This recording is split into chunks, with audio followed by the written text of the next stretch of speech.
대구의 중학생이 학교 폭력에 시달리다 스스로 목숨을 끊은 뒤부터 이 정부가 학교 폭력 실태 조사를 하고 있는데요. 대구의 폭력 피해가 매번 가장 낮은 것으로 조사되고 있습니다. 그런데 피해자를 고의로 누락시키거나 학교에서 반강제적으로 설문에 응하게 하는 등 이 조사 과정에 심각한 문제가 있는 것으로 드러났습니다. 도성진 기자가 집중 취재했습니다. 지난 2011년 12월 학교 폭력에 시달리던 대구의 한 중학생이 유서를 남기고 스스로 목숨을 끊은 뒤 지난 한 해만 대구에서 9명의 학생이 스스로 목숨을 끊었습니다. 정부 차원의 종합대책이 쏟아졌고 그 일환으로 나온 게 학교폭력 실태조사입니다. 대구는 3차례 조사에서 조사 참여율이 전국 최고 수준이었고 학교폭력을 당했다는 피해 응답률은 2, 3차에서 전국 최저였습니다. 이 결과를 갖고 대구교육청은 대구가 학교폭력에서 가장 안전한 도시라고 밝히고 있습니다.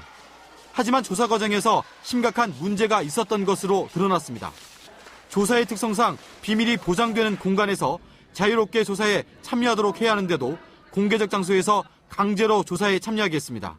자율적이라는 부분이 사실은 거의 없다고 봐야 돼요. 컴퓨터실을 빌려가지고 한 학급이 전체로 그만큼 그 발은 했나 안 했나 1학년 전체가 했는지 안 했는지 이런 걸 가지고 위에서 관리자들이 담임한테 지시를 하고 그러다 보니까 담임들은 학생들에게 또 그렇게 지시를 하고 폭력 사례를 고의로 누락시키거나 학생에게 지시해 빼버리는 경우도 있었습니다.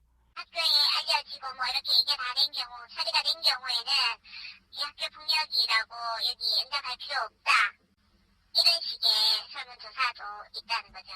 가해자, 피해자가 섞여서 실태조사를 하니까 솔직하게 적지 못했다거나 정보실에서 좁은 공간에서 뒤에 아이가 내 화면을 다 보일 정도로 열악한 환경에서 학교폭력 실태조사를 하니까 아이들이 남이 볼까봐 그냥 무성의하게. 교육청은 학교에서 단체로 조사를 한 잘못은 인정하면서도 강제성은 없었다며 조사 방식에 문제가 없다는 입장입니다. 학생들이 집에 가면 안 하는 경우가 간혹 있습니다. 그래서 학교에서 컴퓨터실 이런 데를 이용해가지고 학생들이 설문에 참여하도록 했고. 학교 폭력에 대해 교육부와 교육청 그리고 일선 학교가 느끼는 체감도에는 너무도 큰 차이가 있어 보입니다. 학부모들은 형식적인 실태조사에 대해 불신의 시선을 거두지 못하고 있습니다. MBC 뉴스 도성진입니다.